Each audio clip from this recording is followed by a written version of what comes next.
Organic Chemistry, Chem 213, Exam 4 Material, Part 4. We will be looking at carbonyl condensation reactions. Condensation reactions is when we have two carbonyl compounds and one of them acts as an electrophile and the other one will act as the nucleophile. The electrophilic carbonyl group will be attacked by the nucleophile. The enolate ion is going to be acting as the nucleophile and it's going to attack the electrophile. Mechanism of carbonyl condensation reactions. Carbonyl condensation reactions take place between two carbonyl components. Many kinds of carbonyl compounds undergo carbonyl condensation reactions. One component, the nucleophilic donor, is converted to its enolate and undergoes an alpha substitution reaction. The other component, the electrophilic acceptor, undergoes nucleophilic addition.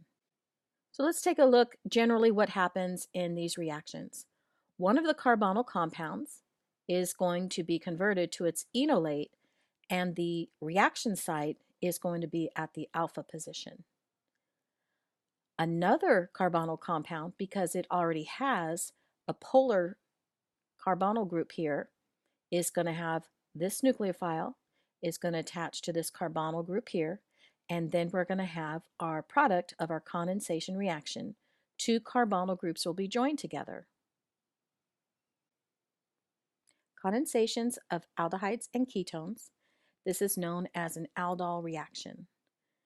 We're going to have a lot of named reaction with organic chemistry. And the reason why we have a lot of named reactions is it's one way we can tell the difference between different reactions, because we basically, in organic chemistry, carbon's reacting. So aldol is a named reaction, but it is not named after somebody. An aldol reaction forms a group called an aldol. An aldol, we have our alcohol piece, and we also have our aldehyde piece. This is known as an aldol. The aldol condensation is a base catalyzed dimerization of two aldehydes or ketones that have an alpha hydrogen. Aldehyde reacts in a basic solution with another molecule of acetaldehyde. The beta hydroxyaldehyde product is known as an aldol. In this reaction, we will have 2 moles of acetaldehyde. The acetaldehyde does have an alpha hydrogen. This is the alpha position, and note we do have an acetic hydrogen that can leave. With 2 molecules of this, one of them is going to become the nucleophile and the other electrophile. We will have an attachment at the alpha position of one molecule to the carbonyl group of the other molecule. When we look at our aldol product, we have our carbonyl group here. At the alpha position, that's where the attachment point was, and at our beta position, we now have the alcohol piece. An aldol is also known as an beta hydroxyaldehyde. Problem: show the aldol reaction of propanol. Now normally at this point I would have you pause the video, finish the reaction, and check your work. But I actually want to show you a hint on doing condensation reactions, on a way to set them up that'll make them a little easier to solve. Taking a look at my reactants. Now this reaction would have 2 moles of propanol. So I'm going to go ahead and write the 2 propanols separate from each other, not like they did up here with the 2 moles. What I like to do with one of my carbonyl compounds is I like to have the carbonyl group on this side because I know that's where one attachment is going to be. And on the other carbonyl group, remember this is my alpha hydrogen here, or my alpha position here with the alpha hydrogen that's going to react. I like to set this up where I have the carbonyl group here, the alpha, and then I actually do a vertical bond down and put any other pieces to that group down here so it kind of stays out of the way. Because what's going to happen is I can now see that when this reaction happens, that this carbon here is going to bond to this carbon here. And I almost have it lined up, ready to go. So take a look at my product. Because I know this is an aldol reaction, I know that I'm going to have this carbonyl group here is actually going to be converted to the alcohol piece. This is where the aldehyde is going to be, keeping in mind that an aldehyde always has a hydrogen on one side.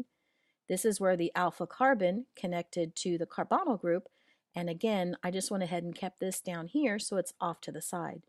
So one of the hints, one of the ways you can help yourself on this reaction is rewrite the reactants in such a way that you could see how they're going to come together. Aldehydes and the aldol equilibrium. For monosubstituted aldehydes, the equilibrium favors the products. That would be the first reaction I have shown here. But for other aldehydes and ketones, the equilibrium favors the reactants. And I have that example here on the bottom reaction. Here we have 2 moles of our phenylacetaldehyde.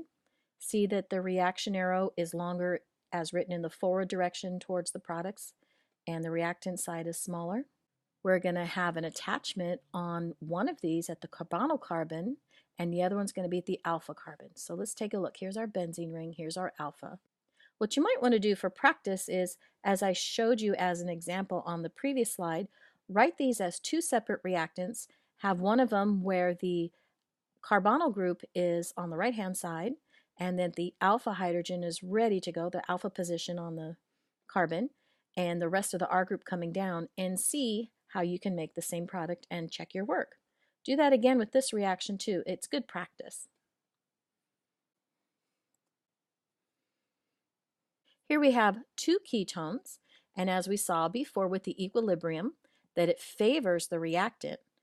And if it says it favors the reactant, that means there's not very much that's going to convert to the other one. This one says less than 5%, and with cyclohexanone, 22%. Again, I would suggest, instead of just writing 2 moles in front of here and writing the products like this, why not practice setting these up where one of your carbons has the carbonyl group ready to go, and the other one has the alpha position ready to go. Mechanism of aldol reactions. Aldol reactions, like all carbonyl condensations, occur by nucleophilic addition of the enolate ion of the donor molecule to the carbonyl group of the acceptor molecule. Here we have our nucleophile attacking our electrophile. The pair of electrons are going to go to this oxygen, so it's going to get a minus charge. Our intermediate is shown here. And then the addition intermediate product is protonated to get the alcohol product. This oxygen with the minus charge is protonated, and now we have our alcohol. This is our aldol product. In my example here, if you notice, I have the carbonyl carbon kind of close to that alpha, so you can see how this alpha position is going to bond with the carbonyl carbon. Conditions for condensations. Carbonyl condensation requires only a catalytic amount of base. Not all carbonyl compound is converted. After the condensation, the basic catalyst is regenerated. One way they would note this reaction is, do you see the 0.05 equivalence of our sodium with the oxygen minus and CH3? This 0.05 equivalence, one full equivalence would be 1 mole. So this would be 0.05 of a mole. So for carbonyl condensation, 0.05 equivalence is all we need. In alpha substitution reactions, on the other hand, we use 1 equivalent of base.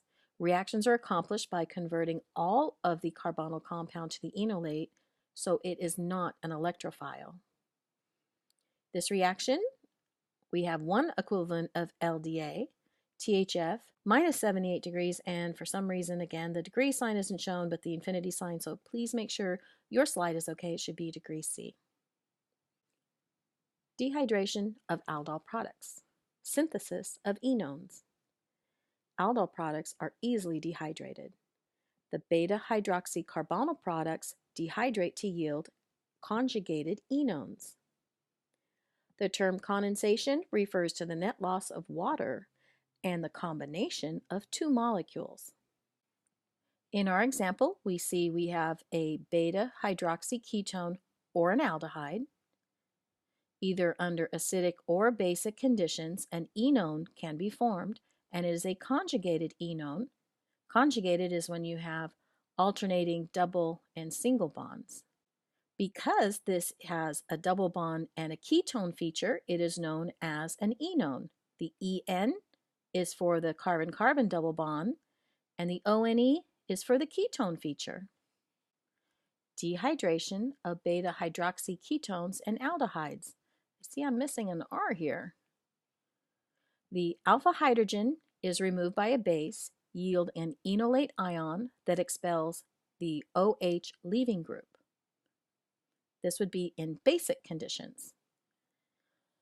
The OH attacks the alpha hydrogen. The pair of electrons that was bonding there forms a double bond here. Again, we have our enolate ion formed.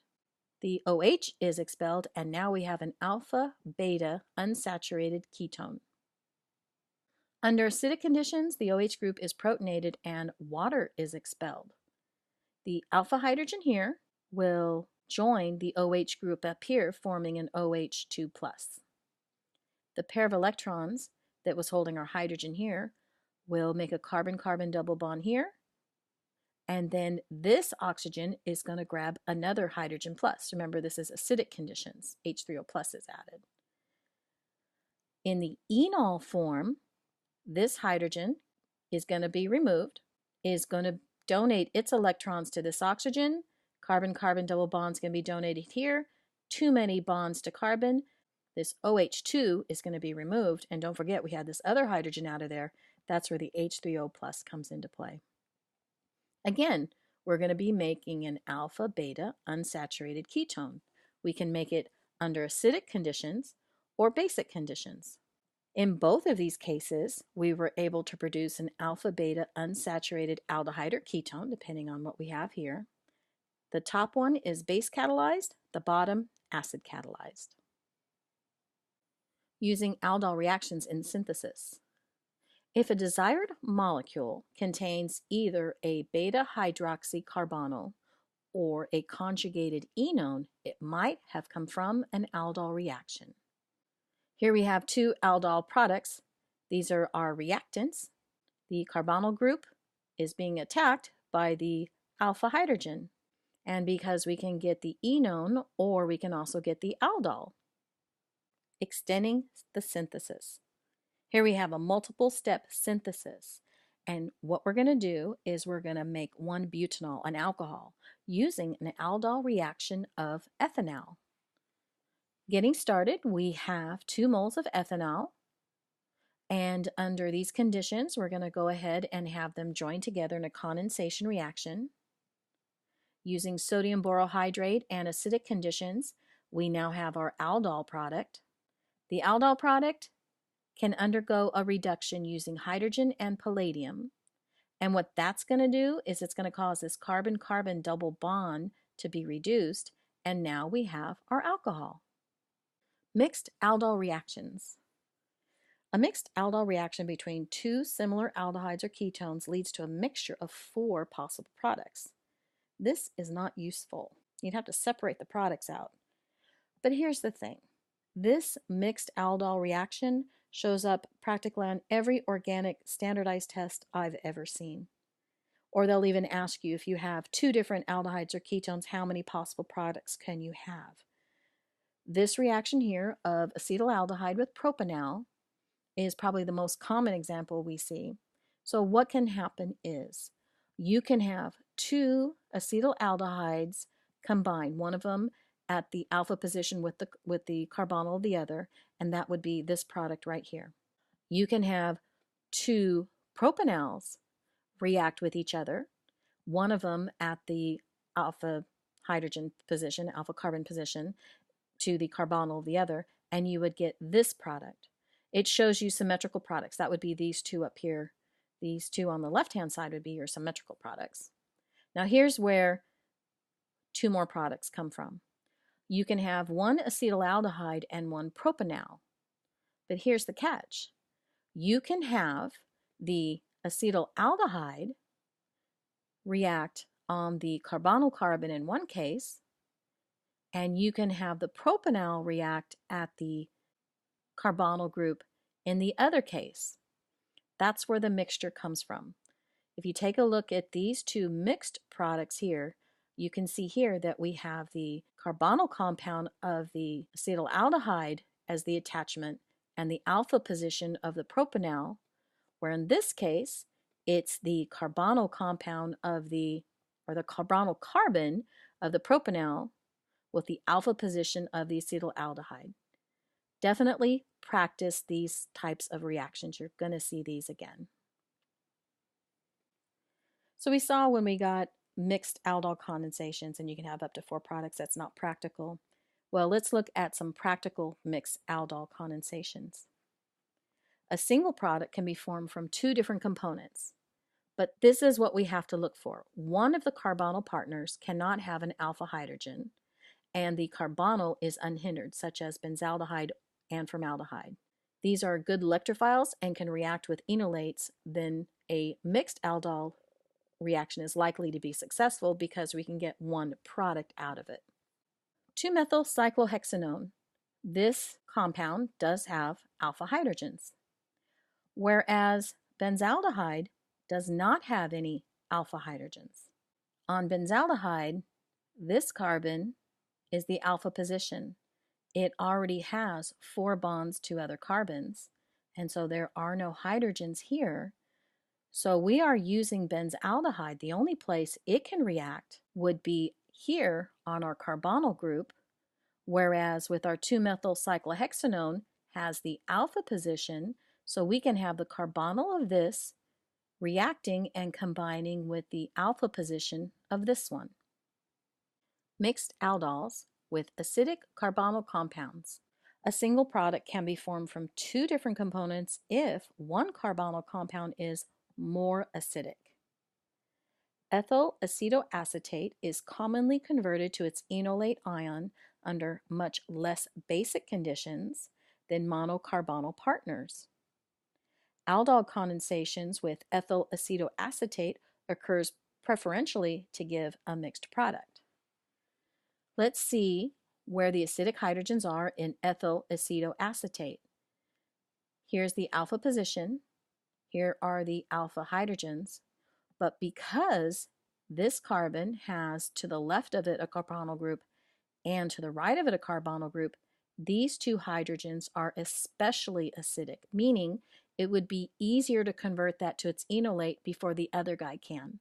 What that means is we're going to have the attachment on this molecule on the alpha position because it'll be converted to its enolate before this one can, and this one is going to attach at the carbonyl spot right here. This is our carbonyl spot. Here's our carbonyl, and this guy right here is our alpha position. Intramolecular aldol reactions. Intramolecular meaning it's happening within one molecule, between one molecule. Treatment of certain dicarbonyl compounds with base produces cyclic products by an intramolecular reaction.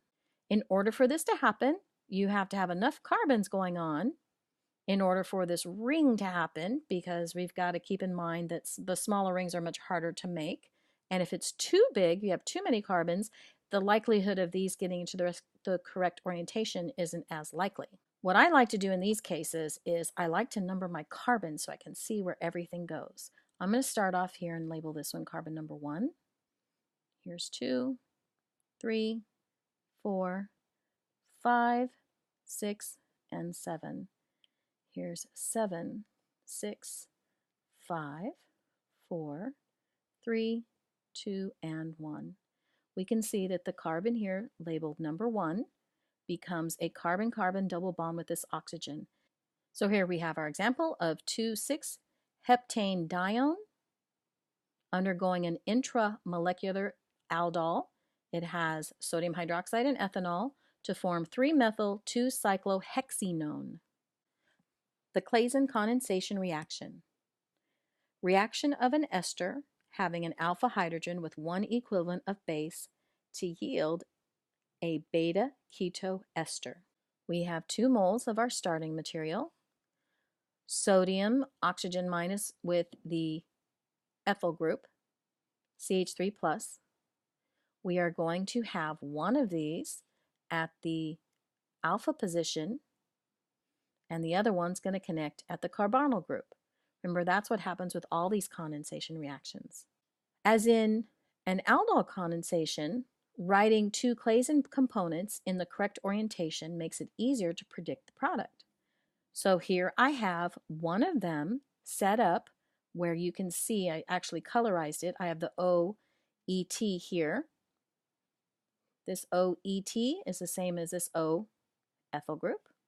In fact, you could even, this might even be better, I'm just now thinking about this, you could put your OET down here and you can actually see that this guy is going to bond to this guy even a little bit better.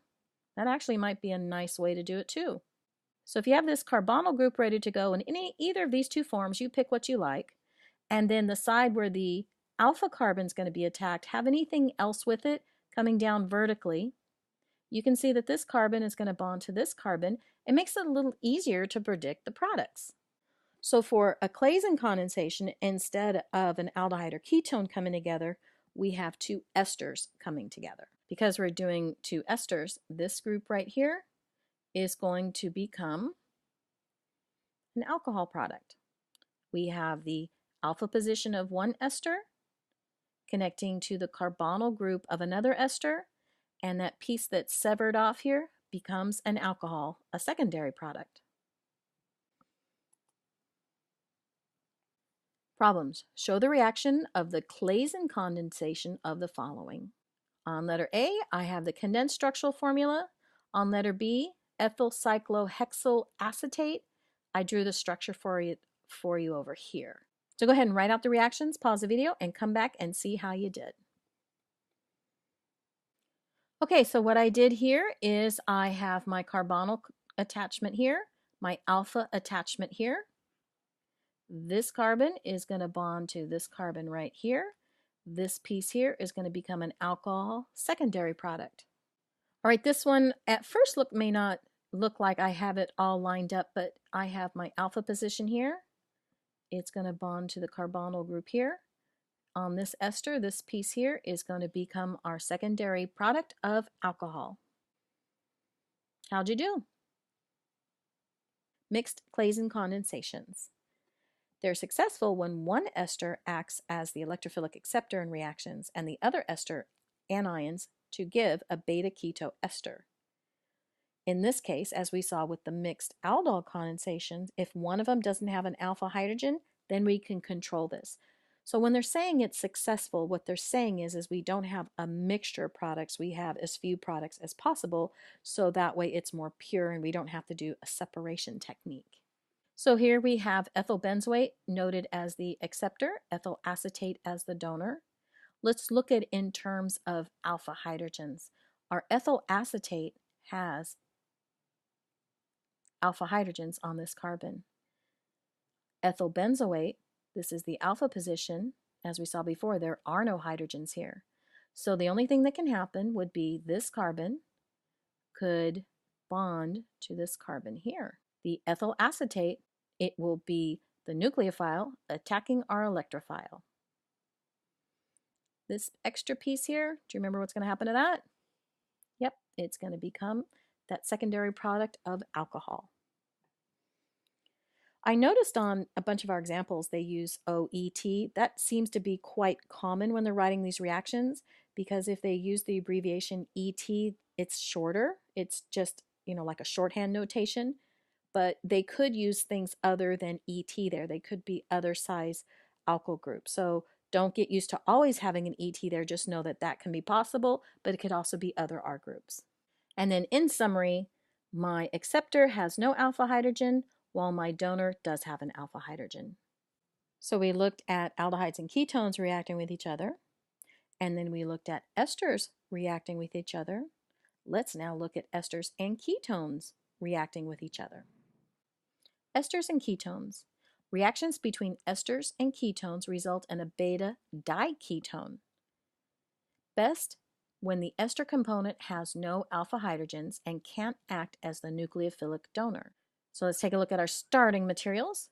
In fact, they wrote the alpha hydrogens out here for us so we can see that our ketone here has alpha hydrogens, and on this side of it, did you notice they made sure that we had no alpha hydrogens here? So the reaction is only going to go right here. This is going to form an enolate ion rather quickly because these are acidic hydrogens.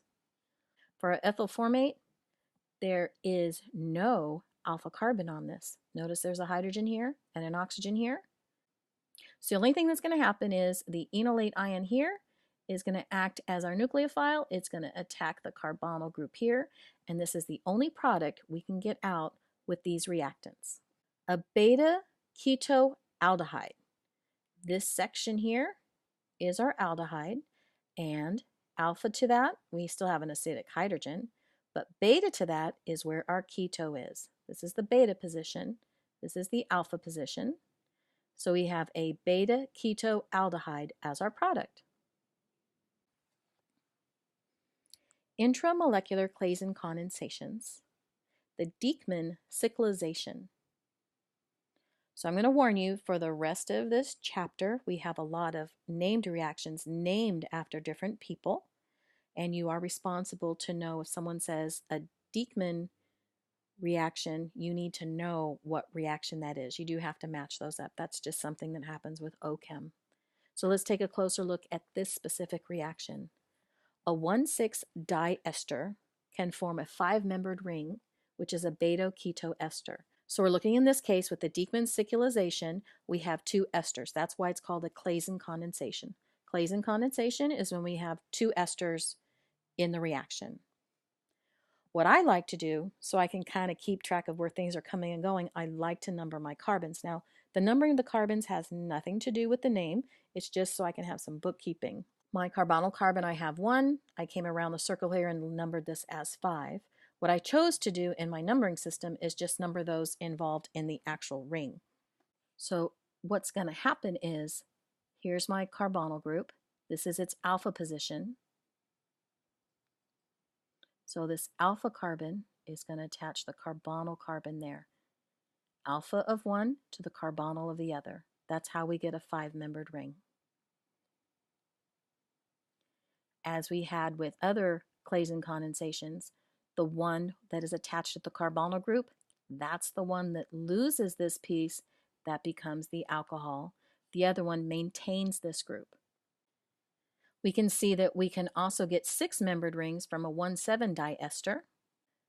When we have either of these diesters, remember there's all single bonds, meaning free rotation. So at one point when these become in this orientation, this can happen. Here again, we have our alpha carbon. Here's our carbonyl group. Here's the alpha position. This carbon here is going to attach to the carbonyl group, where the carbon that has the carbonyl group attachment is going to lose the rest of its ester piece, and that's going to become the alcohol. This side that attaches at the alpha gets to keep everything. And then as I did with the other one, I went ahead and numbered the carbons so you can see how it makes a 6-membered ring. The mechanism of Dieckmann cyclization. We can see this carbon right here has 2 acidic hydrogens. It's our alpha carbon. It's going to become an enolate, and this carbon is then going to bond to the carbonyl carbon. We've got this ring structure made. What's going to happen in the next steps is we're going to lose, remember the one that gets attached to the carbonyl carbon loses this piece, and that becomes the alcohol, and then this regenerates and becomes our ketone. So we have a diketo product again. Not only do we have a diketo product, but we also have a ring. That's the Dieckmann cyclization. Well, now that we have synthesized and made our Dieckmann product, it can undergo further reactions and we can alkylate it. The cyclic beta-ketoester can be further alkylated and decarboxylated, as in acetoacidic ester synthesis. Here we have the product of our Dieckmann reaction. We still have an acidic hydrogen here, and this carbon here with the bromine, this bromine is going to be our attachment point. So this carbon is going to bond to the alpha position here. This hydrogen's going to go away, and so is this bromo. So the attachment point is this carbon here. The product of this, and this double bond was originally in here, so the double bond's still here. So the product can undergo protonization and heat, and what we're going to do is this piece right here is the only piece that's going to change.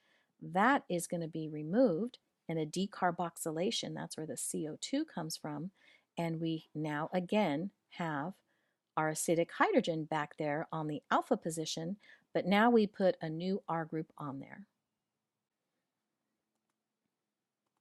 More named reactions. This is the Michael reaction. The Michael reaction is the conjugate addition of an enolate to an alpha-beta unsaturated carbonyl compound. This occurs with a variety of alpha-beta unsaturated carbonyl compounds such as aldehydes, esters, nitriles, amides, and nitro compounds. The donors include beta diketones, beta ketoesters, malonic esters, beta ketonitriles, and nitro compounds. Here's an example of donors, and these have our alpha hydrogens in the acidic position ready to go. In fact, these two hydrogens are especially acidic because this carbon is flanked both on the left and right by a carbonyl group. With our alpha-beta unsaturated carbonyl compound, instead of the carbonyl compound being where the attachment is, in the Michael addition, it's going to be the beta position where the attachment's going to go. So in summary, the Michael reaction is when we're going to take an alpha-beta unsaturated carbonyl compound. The attachment point is going to be at the beta position with the conjugate addition of an enolate. The best conditions for a Michael reaction is when you can form a particularly stable enolate ion. For example, an enolate from a beta ketoester or another 1,3-dicarbonyl compound adds to an unhindered alpha-beta unsaturated ketone. So this is the best conditions. Let's take a look at this. Our donor here, and they have it set up where we have just the alpha position showing, and again down here is the rest of the molecule. So this is where we're going to have the alpha hydrogens leave. And then they went ahead, and I like how they set this up. They went ahead and put the beta position here. Now, when they said unhindered for this one, it means we're not going to have any other carbon groups on here. We're going to have hydrogens on there, so access is readily available. So we're going to have this carbon here is going to attach to this carbon here. This is going to be our nucleophile. This is going to be our electrophile. The mechanism of the Michael reaction: nucleophilic addition of an enolate ion donor to the beta carbon of an alpha-beta unsaturated carbonyl acceptor. We've been seeing examples of this already, so let's take a look. This has the alpha hydrogen gone, so now it's an enolate ion. The enolate, the minus charge here, causes this to be a nucleophile, so my nucleophile is going to attack my electrophile here. The pair of electrons that was here is going to be given to this carbon, and then we're going to see that we now have a minus charge formed on this carbon here. This is our alpha carbon, and then a hydrogen is going to come in and protonate that. The Stork N-amine reaction. N-amines are equivalent to enolates in their reactions and can be used to accomplish the transformations under milder conditions. This reaction typically is done with a ketone and a secondary amine. This is a named reaction known as the Stork reaction. Let's take a look at the N-amine piece of this a little closer. En, right here, we have a carbon-carbon double bond. This E is telling me I have a carbon-carbon double bond, and the amine piece here is this piece right here. So even though it's a little difficult to say, N-amine, it's telling us exactly what's in our organic compound: a double bond and an amine in one compound. So taking a closer look at what's happening, the nitrogen in my secondary amine is going to be bonded to the carbonyl carbon. The carbonyl oxygen is going to go out of there, and then we'll form a carbon-carbon double bond between these two carbons here. With these two reactants, I'd like you to predict the product. Come back and see how you did. How'd you do? Did you remember the double bond? And here we have the statement, N-amines are prepared from a ketone and a secondary amine. Well, our N-amine can undergo a further reaction, and we can make this a much bigger organic compound. With our N-amine reacting, if we take a look at this carbon here, remember previously it was our carbonyl group carbon. The reaction site's going to go here with the beta position of our alpha-beta unsaturated ketone. This carbon here is going to be regenerated in the second step back to the carbonyl group. And now we were able to make a much bigger molecule with two carbonyl groups.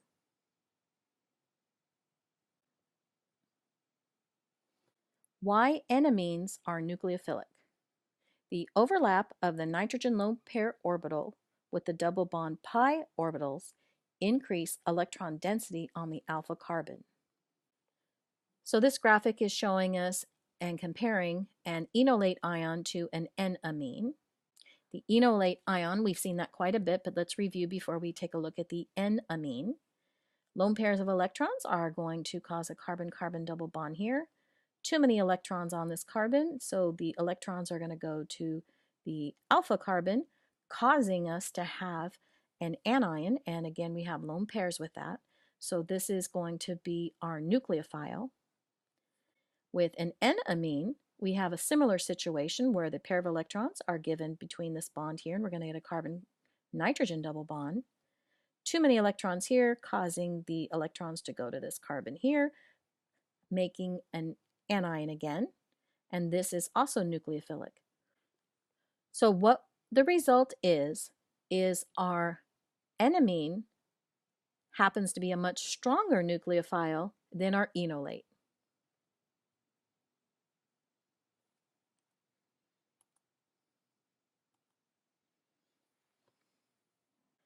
Carbonyl condensation reactions in synthesis.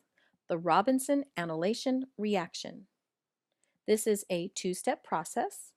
What it does is it combines a Michael reaction with an intramolecular aldol reaction. The product is a substituted 2-cyclohexenone. Taking a look at the first step here, this is our Michael reaction. We have an alpha-beta unsaturated molecule. Here we have ethyl acetoacetate, and if you remember, this alpha position right here has acetic hydrogens. So what's going to happen is this is going to become our enolate, and it's going to bond to the beta position on our alpha-beta unsaturated ketone, and this is the result of that product here. The Michael product can then undergo an aldol reaction with itself. So let's take a look at how this becomes this. Here we have our alpha position with alpha hydrogens. This is our carbonyl carbon. So we're going to have this carbonyl carbon bonding to this alpha position here. And we can see through this reaction, because it's the aldol reaction, we end up having the carbon-carbon double bond forming at this site. Biological carbonyl condensation reactions. The acetyl coenzyme A molecule is a major building block for synthesis in living systems. Two carbon acetyl group and a large CoA group is connected as a thioester. Acetyl coenzyme A is an electrophilic acceptor and can become a nucleophilic donor by the loss of its alpha hydrogen. Here we have a reaction of acetyl coenzyme A becoming citric acid. The alpha carbon has an acidic hydrogen. It becomes the anion. This nucleophile, as you can see in this arrow that they've already drawn so nicely for us, is going to attack this carbonyl carbon, the pair of electrons going to this oxygen, and through protonization we can then convert that to the alcohol piece right here, forming citric acid. The role of acetyl coenzyme A. Acetyl coenzyme A is a source of acetylenolate nucleophile in an enzyme catalyzed Claisen-like condensation in the biosynthesis of lipids and in sugar metabolism. We see again the anion here, so we lost one of our hydrogens so at our alpha position. It's going to attack the carbonyl group here.